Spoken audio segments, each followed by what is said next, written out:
Welcome to this explainer. We hear about artificial intelligence constantly, but let's be real, it's usually treated like pure magic. Today, we're going to peel back the layers of the tools you're already using every single day. We're going on a journey from that sleek little chat window on your screen all the way down to the physical silicon that's actually crunching your data. Let's make the invisible visible, shall we? So let's dive right in. The beautiful thing about generative AI right now is that it doesn't require some massive, complex enterprise infrastructure anymore. As Ali Reza Azmi points out, you literally don't need to be a software engineer to harness this immense power.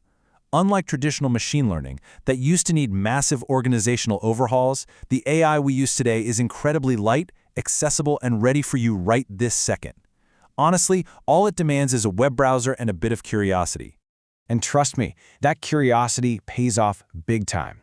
Just think about your typical daily routine, drafting emails, whipping up reports, summarizing endless meeting notes, or even translating documents. By giving the machine clear instructions, a process we call prompting, you can automate all these repetitive tasks. It's a total game changer that frees up your time for the deep, meaningful work that actually matters. Here is our roadmap for today's explainer. The magic of generative AI. Inside the transformer architecture. How neural networks actually learn, the hardware powering it all, and finally, the future of AI work. Section 1. The magic of generative AI.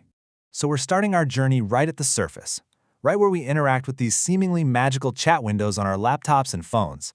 It's almost too easy, right? You ask a question, you hit send, and boom, a perfectly formatted essay or summary just magically appears. But what actually happens the second you hit send? Well, to truly understand the power at your fingertips and to use it a whole lot better, we really have to look deeper. The machine doesn't think like you and I do. So how exactly is it generating these responses out of thin air? Section 2. Inside the transformer architecture. To see how this actually works, we need to look at a groundbreaking model known as the transformer. When you type, your prompt flows through some very specific components, basically translating our messy human language into numerical representations that a machine can actually digest. First up is word embedding. The AI takes your words and turns them into vectors. Think of it like mapping them out as a list of 512 numbers to give every single word a precise mathematical location. Second, we have self-attention. Now, this is the real game changer. It allows the model to look at other words in your sentence to grasp the context. It literally figures out how every single word relates to every other word. And finally, all this rich data passes through a feed-forward neural network independently at each position to process that context. And what's wild is that this architecture operates on an absolutely incredible scale. That number 6, it represents the foundation of the famous attention is all you need paper. The researchers didn't just use one of those processing layers we just talked about. They stacked 6 identical encoders and 6 identical decoders right on top of each other. So your prompt is being filtered, analyzed, and mathematically transformed through all these incredibly dense layers, which is exactly what allows the AI to capture those super complex nuances in your text. Section 3. How neural networks actually learn. Okay, so we've seen the architecture, but how does the network actually know what to output without making just massive glaring errors? Like, how does it actually get smart? Well, to picture this, imagine a helpful little demon sitting inside the neural network. This is actually a fantastic analogy from Michael Nielsen's research. This little demon basically camps out by the connections, the weights and biases of the network. Its entire job in life is to constantly make tiny, microscopic tweaks to these connections to make the overall cost, or error rate, as small as humanly or demonly possible. If the AI makes a bad guess, the cost is high, and our little demon adjusts the dials. Through millions and millions of these tiny tweaks, the network eventually learns to produce accurate, highly relevant outputs. Now, how does the math make those millions of tiny demon tweaks possible at such a massive scale? The whole system relies on lightning-fast matrix operations, like the Hadamard product. This is essentially the element-wise multiplication of 2 vectors. So instead of doing calculations one by one, which, let's face it, would take until the end of time, the AI multiplies massive blocks of numbers all at the exact same instant. It's multitasking at its absolute finest.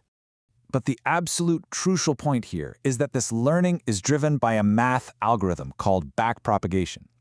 Backpropagation uses the chain rule from calculus to compute the necessary changes across millions, sometimes even billions of weights in just one single backward pass through the network. It calculates exactly how much every single dial needs to be turned to reduce that error rate. Without the sheer elegance of the calculus behind backpropagation, training these models would take literal lifetimes instead of just a few weeks. Section 4. The hardware powering it all. Now, all of that beautiful calculus, the embeddings, the attention mechanisms, the backpropagation we just covered, it requires immense physical power to execute in real time. A traditional computer processor would completely choke on this much math. So enter the two heavyweights of AI hardware. On the one side, we have GPUs, or graphics processing units. Built by companies like NVIDIA and AMD, these chips are highly parallel and incredibly versatile, which makes them the absolute go-to for the heavy lifting required to train complex AI models. And on the other side, we have TPUs, or tensor processing units. Developed by Google, these aren't your general-purpose chips. They are highly specialized specifically for AI tensor operations. Once the grueling, energy-intensive work of training a model is finally done, TPUs really shine in the deployment phase. Because their physical architecture is perfectly optimized for those massive matrix multiplications we talked about, they absolutely excel in what we call real-time inference.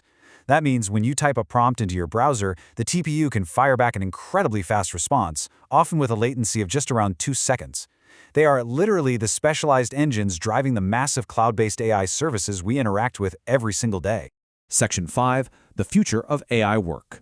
Let's pull back up from the silicon and the calculus, back up to the surface, and connect this deep technology directly to your everyday workflow. Because while the math and the hardware are undeniably advanced, you still have to be hyper-aware of the system's limitations to actually use it effectively as a professional. Generative AI does not automatically verify facts. Remember, the AI only knows the mathematical patterns found in its static training data, not necessarily the current objective truth. If it doesn't know an answer, it might just confidently generate a very plausible-sounding falsehood, which we call a hallucination. So unless your specific tool is actively connected to the live internet, you absolutely must treat it as a brilliant brainstorming partner, not an infallible encyclopedia. Well, now you've seen the whole iceberg, from your text prompt down through the 512-dimensional embeddings, into the calculus of backpropagation, straight down to the specialized silicon. The next time you hit send, will you stop and think about the billions of matrix multiplications happening in a split second just to help you write a better email? Thanks for joining us on this explainer, and remember, never stop questioning the magic.